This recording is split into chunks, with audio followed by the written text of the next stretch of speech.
Hare Nama eva kevalam Kalo nasteva nasteva nasteva gatiranyata.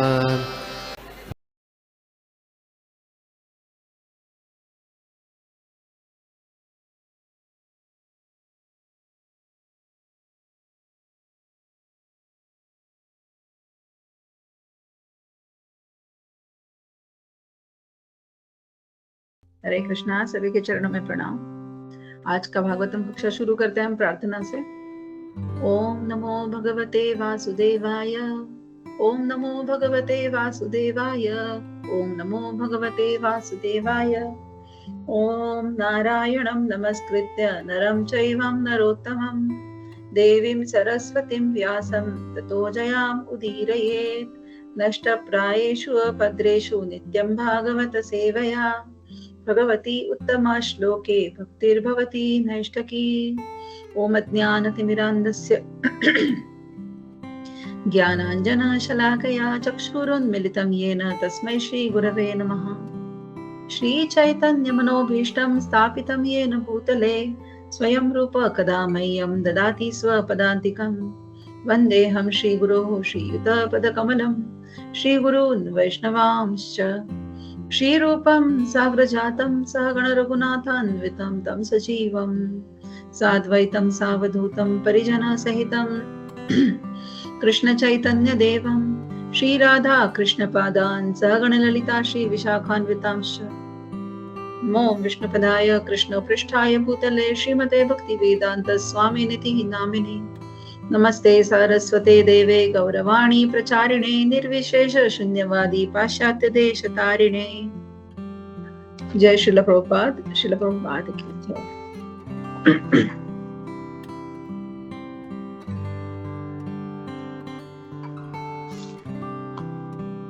तो आज हमारा भागवतम का श्लोक है तीसरे स्कंद के 18वें अध्याय का 10वां और 11वां श्लोक आज हम देखने वाले हैं।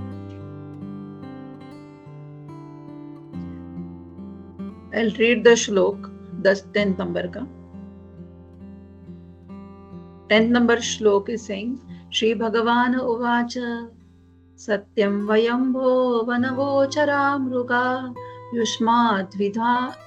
युष्माद्विधान् मृगये ग्राम सिंहान् न मृत्युपाशैः प्रतिमुक्तस्य वीरा वकथनं तव गृह्यन्त भद्र। ये यहाँ पर है भगवान स्वयं भगवान यहाँ पर ये श्लोक बता रहे हैं। भगवान ने कहा सचमुच हम जंगल के प्राणी हैं और तुम जैसे ही शिकारी कुत्तों का हम पीछा कर रहे हैं। जो मृत्यु के बंधन से मुक्त हो चुका है वह तुम्हारी आत्मश्लाघा से नहीं डरता क्योंकि तुम मृत्यु बंधन के नियमों से बंधे हुए हो। तो यहाँ पर श्रील प्रभुपाद हमें बता रहे हैं कि भले ही असुर तथा नास्तिक लोग श्री भगवान का लगातार अपमान करें किंतु वे यह भूल जाते हैं कि वे जन्म मृत्यु के नियमों से बंधे हैं। वे सोचते हैं कि परमेश्वर के अस्तित्व को नकारने मात्र से अथवा प्रकृति के कठोर नियमों का अतिक्रमण करने से वे जन्म मृत्यु के चंगुल से बच सकते हैं। भगवत गीता में कहा गया है कि ईश्वर की दिव्य प्रकृति को समझ लेना मात्र से मनुष्य भगवान के धाम लौट सकता है। असुर तथा नास्तिक लोग भगवान के स्वभाव से परिचित नहीं होना चाहते, फलतः वे जन्म मृत्यु के बंधन में पड़े रहते हैं। तो छोटा सा ही परपट था तो हमने परपट पढ़ लिया। तो अभी हम देखते हैं कि 10th जो है वर्स उसमें अभी ये चैप्टर जो है अभी हम ये जो हम पढ़ रहे हैं 18वां तीसरे स्कंद का 18वां जो अध्याय है उसका शीर्षक है कि भगवान वराह तथा असुर हिरण्याक्ष के मध्य युद्ध। तो हम देख रहे हैं यहाँ पर कि कैसे भगवान और वराह रूप में आए हुए हैं और असुर है यहाँ पर हिरण्याक्ष। तो हिरण्याक्ष और भगवान उनके बीच में कैसे वार्तालाप हो रहा है ये हम इस पूरे अध्याय में हम देख रहे हैं अभी। तो अभी हमने देखा पिछले कई 2-4 वर्ष में जैसे कि हिरण्याक्ष है नामक जो असुर है वो भगवान का अपमान कर रहा है। वो अपमान कर रहा है मतलब उसने भगवान को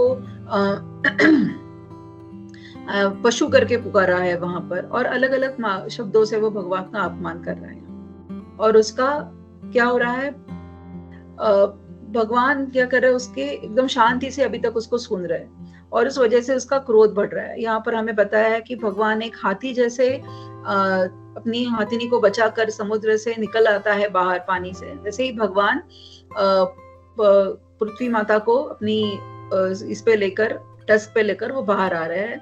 और जैसे एक क्रोकोडाइल होता है, या फिर वो कैसे पीछे से उसको शिकार करने के लिए आता है, वैसे ही हिरण्यक्ष बहुत जोर जोर से पैर मतलब लपकते वो भगवान के पीछे आ रहा है। तो ये दृश्य हमें पिछले कई वर्ष में हमने देखा है। तो इससे समझ आ रहा है कि भगवान क्या कर रहा है कि हिरण्यक्ष जो है उसकी बातों का बिल्कुल वो इग्नोर कर रहे टाइप्स, मतलब उसको वो सुन नहीं रहे। तो इसलिए क्या हो रहा है, हिरण्याक्ष का क्रोध है जो वो और बढ़ा जा रहा है कि मैं इतने गलत शब्दों में इनको बोल रहा हूँ, लेकिन फिर भी इनको बिल्कुल कुछ असर नहीं है। वो अपनी जो कार्य में है वो पृथ्वी को लेकर आगे ही चल रहे, वो मेरी तरफ बिल्कुल ध्यान नहीं दे रहे। तो वो क्या कर रहे हैं, भगवान उसको, हिरण्याक्ष को यहाँ पर इग्नोर कर रहे, और फिर और उसका जो क्रोध है और बहुत ज्यादा बढ़ रहा है हिरण्याक्ष का। तो यहाँ पर हम देखते हैं कि जैसे भगवान सोच रहे हैं कि जितना उसका क्रोध बढ़ेगा उतना क्या होगा, उसकी भगवान ऐसे सोच रहे हैं कि जितना हिरण्याक्ष का क्रोध बढ़ेगा उसकी उतनी बुद्धि काम कम करेगी। मतलब हमने देखा ना, क्रोधात भवति सम्मोह, सम्मोहात् स्मृति विभ्रम, स्मृति भ्रंशात् बुद्धि नाशो, बुद्धि नाशात् प्रणश्यति। मतलब यहाँ पर भगवान कर रहे हैं कि फिर मैं उसका संहार जो है वो आसानी से कर पाऊंगा। एक तरह से हम इसको ऐसे समझ सकते हैं कि क्रोध में आकर धीरे धीरे उसकी बुद्धि काम कम करने लगेगी और फिर मैं उसका संहार कर पाऊंगा। एक भगवान का ये उसके पीछे एक था कि मैं पहले, और दूसरा एंगल ऐसा है कि हम देखते हैं कि भगवान पहले सोचते हैं कि मैं मेरा जो कार्य करने आया हूँ उसे मैं पूरा करूँ, फिर मैं हिरण्याक्ष को देखता हूँ। वो वाला भी एक उसका मतलब हम देख सकते हैं। तो हम देखेंगे कि पृथ्वी है, आकाश में कितने सारे ग्रह है, वो सब क्या है, फ्लोटिंग है, मतलब तैर रहे हैं। लेकिन एक जगह पर हम देखते हैं कि पृथ्वी एक जगह पर स्थिर नहीं है। पृथ्वी क्या कर रही है, अपने आप से भी वो चक्कर लगा रही है अपने आप के, और साथ में वो सूर्य के भी चक्कर लगा रही है। दैट मीन्स हम समझ सकते हैं कि वो एक जगह पर स्थिर नहीं है। और हम देखेंगे कि ऐसी पृथ्वी को हिरण्याक्ष ने क्या किया था, निचले लोगों में उन्होंने इसको डाल दिया था, गर्भोदक्षाय ओशन में उन्होंने क्या किया था, उनको एकदम नीचे तक ले गए। तो अभी हम देखते हैं कि हम घर से अगर देखेंगे तो हमें चंद्रमा इतने साइज का दिखता है, और उसके बाजू में जो तारा होता है, शुक्र तारा, वो हमें इतना छोटा सा दिखता है। बट वो शुक्र तारा की इतनी कैपेसिटी है कि वो कई लैक्स ऑफ अर्थ उसमें समा सकते हैं। इतना बड़ा वो प्लैनेट है, शुक्र तारा नहीं, सॉरी, वो प्लैनेट इतना बड़ा है कि इसमें कई लैक्स ऑफ पृथ्वी इसमें समा सकती है। मतलब, और पृथ्वी का साइज है एक राई के दाने जितना पृथ्वी का साइज इस पूरे प्लैनेट में दिखाई देता है। तो हम समझ सकते हैं कि कितने छोटे से इसमें हम रह रहे हैं, है ना। और फिर ऐसे पृथ्वी को हिरण्याक्ष ने क्या किया था, उठाकर रसातल, मतलब निचले लोगों में उन्होंने लेके गए थे, हिरण्याक्ष उसे ले गया था। फिर हम देखेंगे कि शास्त्रों में हिरण्याक्ष का साइज भी उन्होंने बताया है। अगर हम देखते हैं कहीं से कहीं जाना है तो हम किलोमीटर में रास्ता का माप लेते हैं। एक व्यक्ति का अगर देखना है तो हम फुट में या फिर फीट्स में या फिर देखते हैं हम लोग मीटर में कितना है उनका साइज में। वैसे ही हिरण्याक्ष का माप जो है ना, वो साइज उनका इतना बड़ा था कि उनका मापदंड करने के लिए लोगों का, मतलब इतने लोगों का उन्होंने यूज किया है। मतलब पाताल लोक, भूल, मतलब जो 7 लोग पीछे ऊपर और 7 लोग नीचे हम देखते हैं ना, उसके मापदंड में हिरण्याक्ष का साइज बताया गया है। तो हम सोच सकते हैं कि वराह भगवान का साइज कितना बड़ा होगा, है ना। तो हिरण्याक्ष इतना बड़ा साइज में था, तो उसके लिए वो पृथ्वी को उठाकर लेकर रसातल में जाना कोई डिफिकल्ट बात नहीं थी। तो उसने वो इजीली काम किया। लेकिन हिरण्याक्ष को पृथ्वी माता को बचाने के लिए उतना ही बड़ा साइज में आना पड़ा। क्यों? उनका जन्म कैसे हुआ वराह भगवान का हम जानते हैं, लेकिन बाद में उन्होंने ब्रह्मा जी के नॉस्ट्रिल से निकलने के बाद उन्होंने जो रूप धारण किया सॉरी तो उन्होंने इतना बड़ा वराह का रूप धारण किया सिर्फ हिरण्याक्ष के साथ, हिरण्याक्ष का संहार करने के लिए। तो हम देख सकते हैं कि हिरण्याक्ष का साइज भी इतना बड़ा था, इतना बड़ा था कि उनका मापदंड लोगों के इसमें किया जाता है कि इतना बड़े वो हिरण्याक्ष थे। ठीक है। तो हम देखते हैं कि अगर कोई व्यक्ति हिरण्यक्ष के पृथ्वी के साइज का भी होगा तो भी वो पृथ्वी को नहीं उठा सकता है। तो पृथ्वी को उठाने के लिए क्या जरूरी है, उनका साइज वाइज वो बहुत बड़े होना जरूरी है, और वही मापदंड था हिरण्यक्ष के माप का देखने के लिए, और उसी को संहार करने के लिए वराह भगवान ने भी इतना बड़ा रूप ले लिया। फिर हमने देखा कि कैसे भगवान ने गोता लगाकर नीचे से पृथ्वी माता को उठाकर उन्होंने उसको जल पर पहले स्थिर किया, उन्होंने जल पर रखकर उनको रख दिया, और कितना भी हिरण्यक्ष उनको पीछे से बोले जा रहा था, लेकिन भगवान ने बिल्कुल उनकी तरफ ध्यान नहीं दिया। तो भगवान को जब हिरण्यक्ष ने देखा तो उन्होंने कहा कि ये कौन सा बड़ा इतना पशु आ गया है। हाँ, उनको लगा कि कोई ये मायावी है, मतलब इतना बड़ा पशु आ गया है मेरे सामने। अभी तक मैंने जो देखे थे इसमें इतना बड़ा कोई नहीं था कि जिनके साथ मैं युद्ध कर सकूं, लेकिन भगवान को देखकर वो ऐसा हो गया उनको कि ये इतना बड़ा जो है पशु आया है यहाँ पर मेरे सामने, तो मुझे अभी उनको क्या हुआ, इनके साथ युद्ध करना है। और इसीलिए वो भगवान को जब उसने देखा कि ये पृथ्वी माता को लेकर जा रहे हैं, तो उन्होंने क्या किया, वो भगवान से उनको युद्ध करने की इच्छा जागृत हुई। तो हम देखते हैं कि श्रील प्रभुपाद हमें बता रहे हैं कि असुर वृत्ति जो है उसके बारे में प्रभुपाद हमें बता रहे हैं यहाँ पर कि जो मृत्यु के बंधन से मुक्त हो चुका है। और यहाँ पर भगवान खुद कह रहे हैं कि सचमुच हम जंगल के प्राणी हैं और तुम जैसे ही शिकारी कुत्तों का हम पीछा कर रहे हैं। मतलब भगवान यहाँ पर हिरण्याक्ष को क्या कह रहे हैं कि तुम जैसे हम प्राणी है ऐसे कि जो हम तुम जैसे असुरों का पीछा कर रहे हैं। और यहाँ पर भगवान जो है वो जन्म मृत्यु के चक्र के बारे में बात कर रहे हैं। श्रील प्रभुपाद परपट में हमें बताते हैं कि असुर तथा नास्तिक लोग श्री भगवान का लगातार अपमान करे, किंतु वे यह भूल जाते हैं कि वे जन्म मृत्यु के नियमों से बंधे हैं। तो हमने भागवतम के जब पहले स्कंदे में ही हमने पढ़ा है कि हमने जाना है कि भगवान supreme personality of godhead Shri Krishna क्यों है, क्या क्या उनकी कैपेबिलिटीज है, वो क्यों सृष्टि के निर्माता हम उनको कह रहे हैं, वो वाई ही सुप्रीम, ये सब हमने जाना है उनके बारे में। वो क्यों स्वराट है, वो क्यों अभिन्न है, ये सब हमने उनके बारे में पहले ही ज्ञान ले चुके हैं। लेकिन जो असुर वृत्ति के होते हैं लोग, उनको क्या होता है, इस बारे में ज्ञान बिल्कुल नहीं होता, और फिर वो क्या कर रहे हैं, इसलिए वो भगवान का अपमान करते जा रहा है। कौन? हिरण्याक्ष। और श्रील प्रभुपाद हमें बताते हैं कि परमेश्वर की अस्तित्व को नकारने मात्र से अथवा प्रकृति को कठोर नियमों का अतिक्रमण करने से वे जन्म मृत्यु के चंगुल से बच सकते हैं। ऐसा किसे लगता है? असुर वृत्ति के जो लोग होते हैं उनको लगता है कि भगवान का अस्तित्व नकारने मात्र से प्रकृति के जो नियम है उनको हम हमारे हाथ में कंट्रोल कर सकते हैं। मतलब वो धीरे धीरे अपने आप को ही भगवान मानने लगते हैं। तो हम सब जो है अभी अब हम जानते हैं कि जन्म मृत्यु के चक्र में हम बंधे हुए हैं, और जो असुरी वृत्ति के लोग हैं, जो नास्तिक है, वो क्या सोचते हैं, वो भगवान के अस्तित्व को ही नकार देते हैं। और फिर क्या होता है, काल के रूप में वो भगवान का दर्शन करते हैं। काल और मृत्यु के रूप में वो क्या करते हैं, भगवान का दर्शन, मतलब उन्हें भगवान का अस्तित्व तब पता चलता है जब उनकी मृत्यु आती है, क्योंकि तभी वो भगवान दर्शन करते हैं। इन द सेंस उन्हें समझ आता है कि देयर इज समथिंग, मुझसे कोई और है अलग, जिसके वजह से मेरी मृत्यु, आई एम नॉट द भगवान, कोई और है जो ये कार्य जिनके हाथों से हो रहा है। तो वो काल के रूप में भगवान को देखते हैं। लेकिन जो भक्त होते हैं वो क्या करते हैं, वो भगवान को उनके प्रेममयी स्वरूप में देखते हैं। और जो असुर वृत्ति के जो लोग हैं या फिर नास्तिक है, वो उस भगवान के उस प्यार को या प्रेममयी रूप को वो मिस कर देते हैं, है ना। वो उनको देख नहीं पाते। क्यों नहीं देख पाते? क्योंकि उनकी आंखों पर उनके अहंकार की, नास्तिकता की पट्टी बंधी हुई होती है। और असुर लोग अपने आप को ही भगवान समझते हैं, तो वो क्या दूसरे को और बड़ा मानेंगे अपने आप से। और यहाँ पर हिरण्याक्ष जो है वो भी वही कर रहा है। तो हिरण्याक्ष यहाँ पर असुरी प्रवृत्ति को लीड कर रहा है। यहाँ पर हमें वो दिखा रहा है कि असुरी प्रवृत्ति के लोग कैसे होते हैं। तो हम सब जो भक्त है वो शास्त्रों में पढ़ते हैं, भगवत गीता में हमने पढ़ा है, भागवतम में हम पढ़ रहे हैं, हम जो ज्ञान ले रहे हैं उसमें हम भगवान की, ईश्वर की जो दिव्य प्रवृत्ति है उसको हम जानते हैं। और इसीलिए क्या होता है, हम भगवान के तत्व को भी जानते हैं। जैसे मैंने अभी कहा, भागवतम के फर्स्ट चैप्टर में हमने ये सब तत्वों को समझा।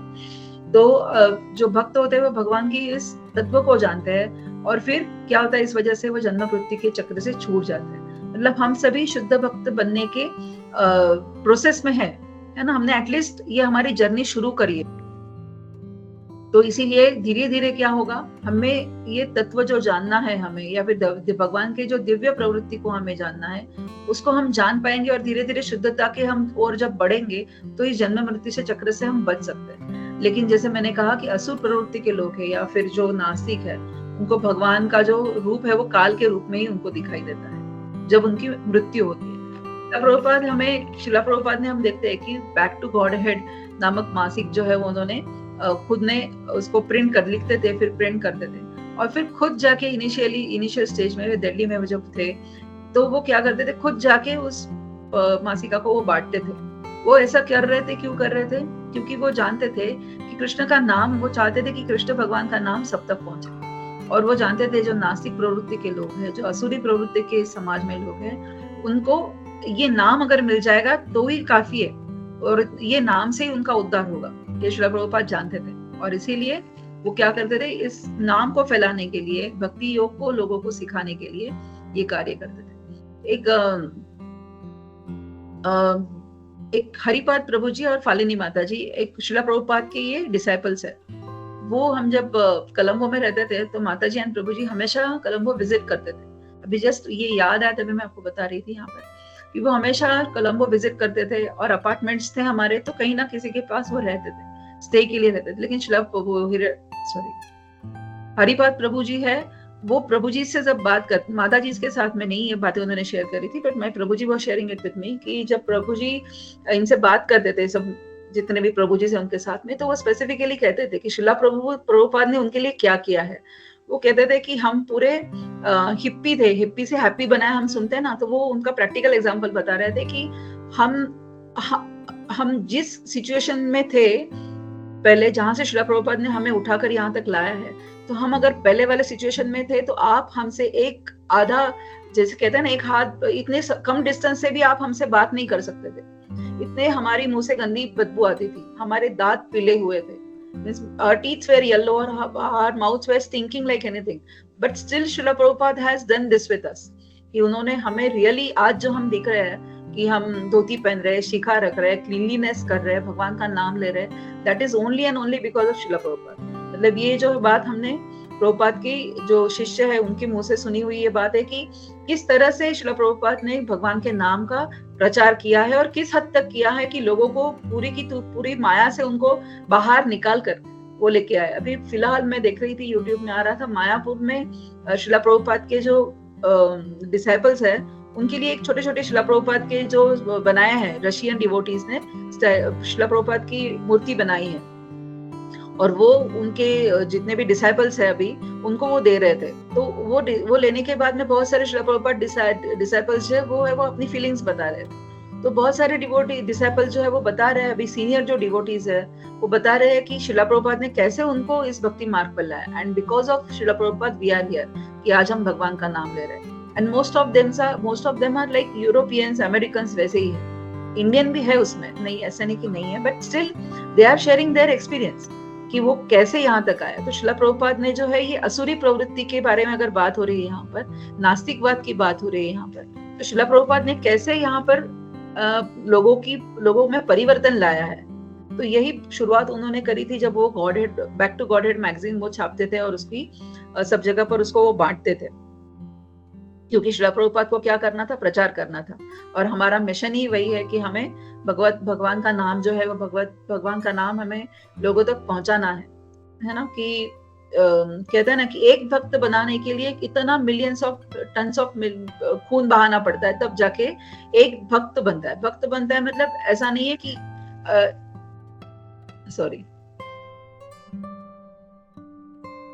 ऐसा नहीं कि इस्कॉन की संस्था को प्रमोट करना है, भक्त बनाना है मतलब उस तक वो भगवान का नाम पहुंचाना है। किसी ये न के न प्रकार है ना वो भगवान का नाम लेना शुरू करे। और यही श्रील प्रभुपाद चाहते थे कि उन्होंने जब प्रचार का काम शुरू किया, जब अपने गुरुवाणी को सिद्ध करने के लिए वो इतनी तकलीफ में, इतने कम पैसों में, उस एज में जाकर उन्होंने वो प्रचार किया, तो दैट इज समथिंग जो है वो भगवान की कृपा के बिना नहीं हो सकता है। और वो श्रील प्रभुपाद ने वो करके भी हमें दिखाया है। तो हिरण्याक्ष क्या कर रहा है यहाँ पर, आसुरी प्रवृत्ति को दर्शा रहा है ना। और इसीलिए वो ऐसा कार्य कर रहा है जो भगवान की जिसमें प्रसन्नता नहीं है। मतलब वो क्या कर रहा है, भगवान को गलत सलत बातें किया जा रहा है और वो भगवान को माया भी बोल रहा है कि आप कोई योग शक्ति से आप ये इतने बड़े पशु के रूप में आए हैं, तो वो उसको योग शक्ति मान रहा है, वो मतलब उसको माया भी मान रहा है। जैसे हम देखेंगे कि महाभारत में हमने देखा है जो दुर्योधन है वो क्या हमेशा भगवान कृष्ण उनके सामने थे, जैसे पांडवों के सामने थे वैसे कौरवों के भी सामने थे, लेकिन पांडवों ने उनका तत्व जाना भगवान का, है ना। लेकिन कौरव जो है दुर्योधन है वो उनको हमेशा मायावी कहता था, ग्वाला कहता था, मायावी कहता था। और हम देखेंगे कि कैसे मतलब जो असुरी वृत्ति के लोग होते हैं उनका बिहेवियर पैटर्न है ये, वो वही पैटर्न से जाते हैं, वो भगवान को जान ही नहीं पाते, और वो नहीं जानने के पीछे कारण है उनकी अज्ञानता। इसको हम अगले वर्ष में देखेंगे। और इसीलिए वो ऐसा कार्य कर रहा है जो भगवान को बिल्कुल पसंद नहीं है, और वो क्या कर रहा है कि भगवान की निंदा कर रहा है, क्योंकि हम सब जानते हैं कि भगवान को क्या पसंद है। हम ब्रह्म संहिता गाते हैं, कुंती स्तुति गाते हैं, बाद में गजेंद्र मोक्ष स्तुति गाते, मतलब वो उसमें भगवान की क्या हो रही है, स्तुति हो रही है, और भगवान को ये स्तुति पसंद है और अपनी स्तुति से वो पसंद होते हैं। लेकिन यहाँ पर हिरण्यक्ष कर रहा है, भगवान की निंदा कर रहा है, जो बिल्कुल भगवान को पसंद नहीं है। और हम जानते हैं कि कृष्ण जो है, जो वराह रूप में आए हैं, वो बड़े ही चतुर है ना। वो चतुर है, क्यों चतुर है? क्योंकि वो हिरण्यक्ष को बिल्कुल इग्नोर कर रहे हैं स्टेज पर आकर, और वो कह रहे हिरण्यक्ष को इस वर्ष में कि हम जैसे लोग, हम जैसे प्राणी, तुम जैसे शिकारी कुत्तों का हम पीछा कर रहे हैं, मतलब हम असुरों को मारने के लिए मेरा ये अवतार है। ये भगवान डायरेक्टली इनडायरेक्टली बताने की कोशिश करे, लेकिन असुर वृत्ति होने के कारण, अज्ञान के कारण ये उसे समझ नहीं पा रहे। कौन? हिरण्यक्ष। और हिरण्यक्ष का क्रोध जो है वो आगे आगे और बढ़ता ही जा रहा है। एंड हम जब जानते हैं कि हमारे बारे में भी यही होता है, जैसे हिरण्यक्ष का क्रोध बढ़ रहा है, अगर क्रोध बढ़ता है तो हमारी बुद्धि काम करना बंद करती है, और यही आगे हिरण्यक्ष के साथ होने वाला है। तो हम अगला वर्ष देखते हैं 11 नंबर। एते वयम न्यास हरारसौ कंसा गतर्यो गद्या द्रावितास्ते तिष्ठामहे अथापि कथाश्चिद्दाजौ स्थेयं क्व यामो बलिनोत्पाद्य वैरम। निस्संदेह मैंने रसातल वासियों की धरोहर चुरा ली है और सारी शर्म खो दी है। यद्यपि तुम्हारी शक्तिशाली गदा से मुझे कष्ट हो रहा है, किंतु मैं जल में कुछ काल तक और रहूंगा, क्योंकि तुम जैसे पराक्रमी शत्रु से शत्रुता ठान कर अन्यत्र जाने के लिए मेरे पास कोई ठौर भी नहीं है। इसका परपट भी हम पढ़ेंगे, बहुत छोटा है। परपट बाय श्रील प्रभुपाद की जय। असुर को समझ लेना चाहिए था कि ईश्वर को किसी दूसरे स्थान में नहीं भगाया जा सकता था, क्योंकि वह सर्वव्यापी है। असुर अपनी अधिकृत भूमि को अपनी संपत्ति मानते हैं, किंतु वास्तव में प्रत्येक वस्तु पूर्ण पुरुषोत्तम भगवान की है। वह जब चाहे कोई भी वस्तु ले सकता है ना। प्रभुपाद ने हमें ये परपट में बताया। तो हम देखते हैं यहाँ पर कि भगवान है वो क्या करते हैं कि वो सर्वव्यापी है। हमें यहाँ पर प्रभुपाद बता रहे भगवान जो है वो सर्वव्यापी है, तो हमें उनको कहीं कोई भी उनको निकाल नहीं सकता किसी जगह से, क्योंकि सर्वव्यापी है। लेकिन भगवान भक्तों के हृदय से भय निकालते हैं। वो क्या करते हैं? वो भगवान हमेशा उनकी रक्षा करते हैं। जो भय का कारण है वो भय, मतलब सबसे बड़ा भय यहाँ पर क्या है संसार में? वो है मृत्यु का भय, है ना। बाकी सब भय छोटे बड़े हैं, बट सबसे बड़ा भय है वो है मृत्यु का भय। तो भगवान सबसे बड़ा इन काम मतलब यहाँ पर आकर करते हैं, क्योंकि वो सर्वव्यापी है, तो उनको तो कहीं कोई नहीं निकाल सकता। लेकिन जब उनकी हम भक्ति करते हैं, उनका नाम लेते हैं, तो क्या होता है? वो भगवान जो है वो भक्तों के हृदय से भय को निकालते हैं और उनकी हमेशा रक्षा करते हैं। और वो कहते हैं कि डरो मत, मैं हूँ, है ना, अहम सर्वस्य प्रभु, मेरी पूजा करो। माँ शुचः, कह रहे डरने की कोई बात नहीं, आई एम देयर। तो हम देखते हैं कि ये असुर जो है वो क्रोधित हो रहा है, और हमने देखा कि जैसे कुत्ता भौंक रहा है वैसे असुर भी निंदा किए जा रहे हैं भगवान की। लेकिन भगवान इतने महान हैं कि उन्होंने क्या किया? उन्होंने फर्स्ट प्रेफरेंस दिया कि मैं पृथ्वी को लेकर पहले जाके जो मेरा कार्य है उसको मैं पहले करूंगा। तो वो भगवान ने क्या किया? जब तक उनका वो कार्य जो हाथ में लिया है उन्होंने वो पूरा नहीं किया, तब तक उन्होंने बिल्कुल वो असुर की तरफ नहीं देखा। तो यहाँ पर हम देखते हैं कि भगवान पृथ्वी का जो है वो उद्धार करने आए हैं यहाँ पर, हाँ, वो पृथ्वी माता का उद्धार करने आए। तो उन्होंने क्या किया? उस असुर के क्रोध को भी दुर्लक्षित कर दिया और वो अपनी सेवा में लगे रहे। तो हमसे इससे हम यही सीखते हैं कि इस भौतिक जगत में हम जब है, अभी हम प्रभुपाद के मिशन में हैं, हमें भगवान की सेवा करना क्यों जरूरी है, हमारा स्वरूप क्या है, मूल स्वरूप एक सेवक का स्वरूप है, ये जानते हुए हम सेवा करते हैं।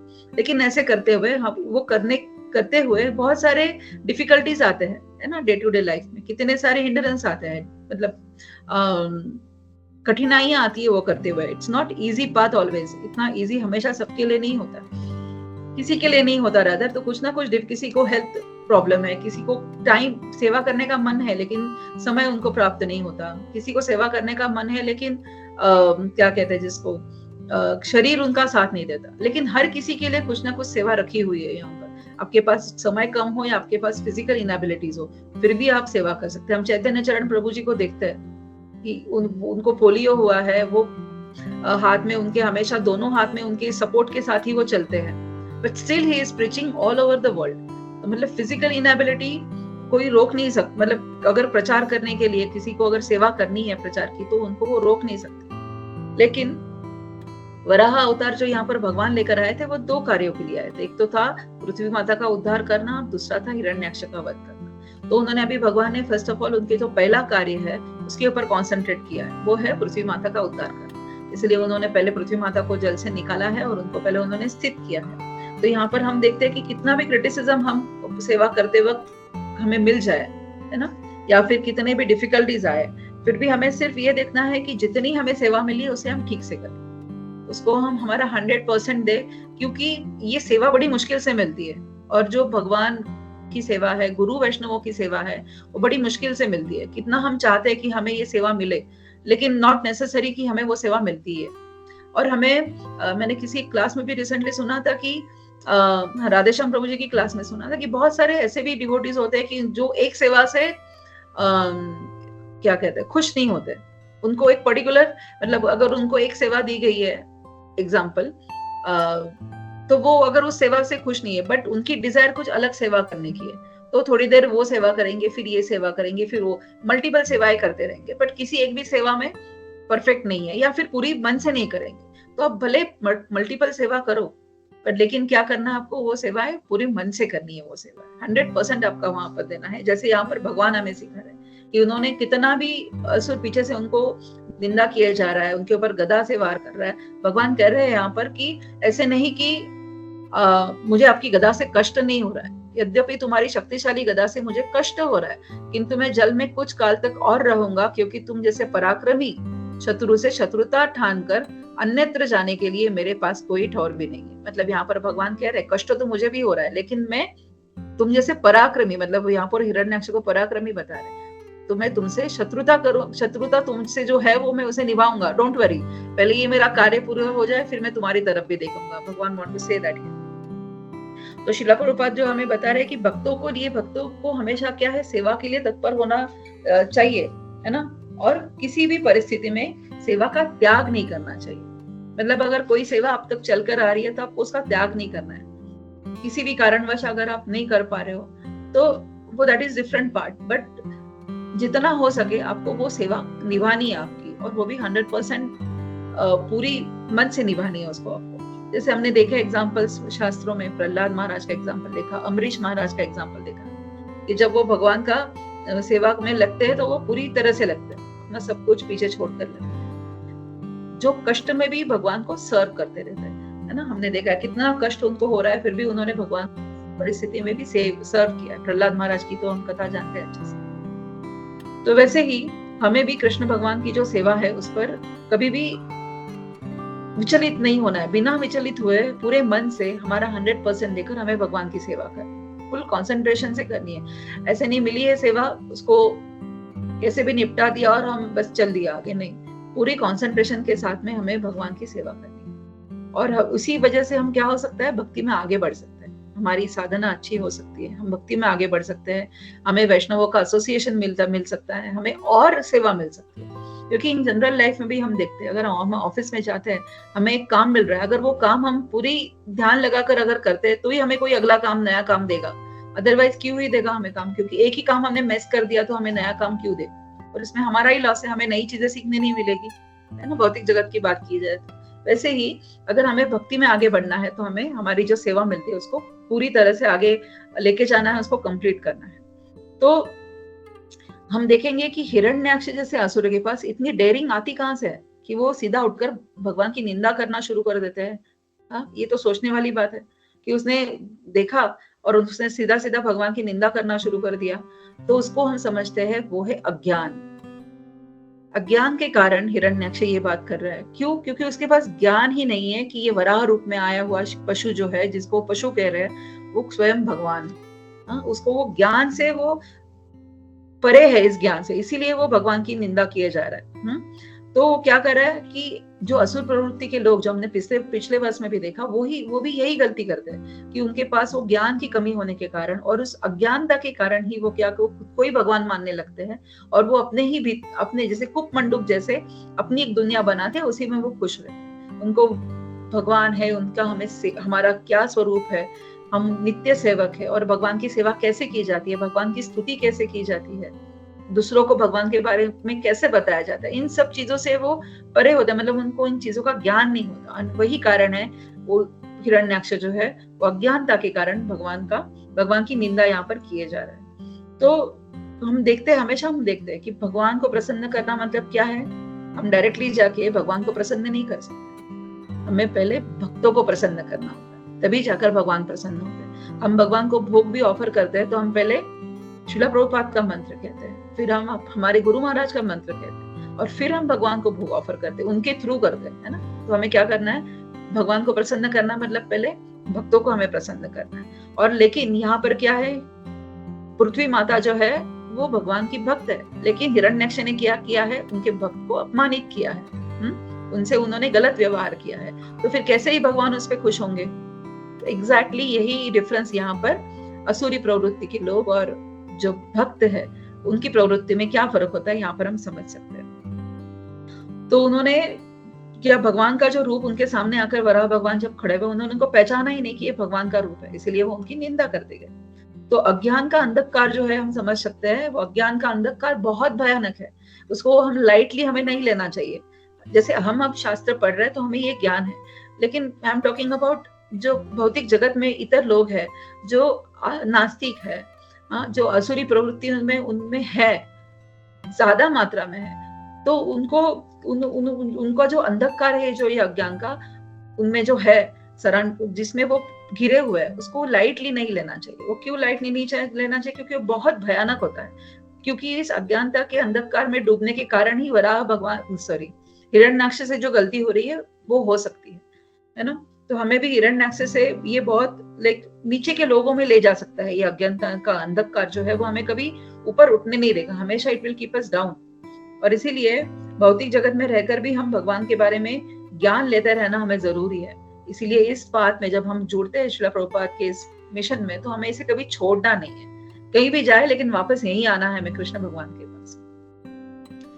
तो क्योंकि ये ज्ञान बहुत एक जीव के लिए जरूरी है, क्योंकि अगर एक जीव अगर इस ज्ञान से वंचित रहेगा ना, तो वो क्या करेगा, ये असुरी कार्य में, सेंस ग्रेटिफिकेशन में हमेशा लगा ही रहेगा। और जैसे मैंने कहा है, कुप मंडूक जो है वो अपनी दुनिया बना लेता है, उसी दुनिया में रहेगा, उसको खुद ही अपनी दुनिया में वो अपने आप को ही भगवान मानने लगेगा। इसलिए हमें इससे बचने के लिए भक्ति योग करना, भगवान को जानना, उनकी शास्त्रों के माध्यम से ज्ञान बढ़ाना जरूरी है। जैसे हम भगवत गीता का भागवतम क्लास शुरू करते हैं तो हम ओम अज्ञानतिमिरान्धस्य ज्ञानांजन शलाकया चक्षुरुन्मिलितं येन तस्मै श्री गुरुवे नमः। और ये अज्ञानता जो है वो ज्ञान का अंजन लगाकर हमारे चक्षु में, आंखों में कौन दूर करता है? गुरु। इसीलिए लाइफ में गुरु का महत्व इतना बड़ा है कि गुरु इज आवर सर्वाइवर, हमें वो सेव करते हैं, हमें वो बचाते हैं। किससे? इस अंधकार से, अज्ञानता के अंधकार से हमें वो बाहर निकालने के लिए हमें मदद करते हैं। तो हम देखते हैं यहाँ पर कि श्रील प्रभुपाद हमें बता रहे हैं कि इस वर्पट में कि भगवान कह रहे हैं कि असुर को समझ लेना चाहिए, ईश्वर किसी दूसरे स्थान में नहीं भगाया जा सकता। मतलब, और यही है कि ईश्वर को हमारे हृदय में जो है परमात्मा, उनको कहीं और नहीं भगाया जा सकता, वो यहीं पर रहेंगे और वो हमेशा यहीं रहेंगे जीव के भीतर। लेकिन जीव को उसको जानना जरूरी है और इसके लिए इसका ज्ञान होना जरूरी है। और वो ज्ञान पाने के लिए शास्त्रों के माध्यम से, भक्तों के माध्यम से और स्पेशली गुरु के माध्यम से हम ये ज्ञान ले सकते हैं। Hare Krishna, this much only I can prepare for this 2 verses. अगर कोई भी त्रुटि है या फिर कोई भी पॉइंट्स आप इसमें और ऐड कर सकते हैं तो आप कृपया करें। हरे कृष्णा, सभी के चरणों में प्रणाम।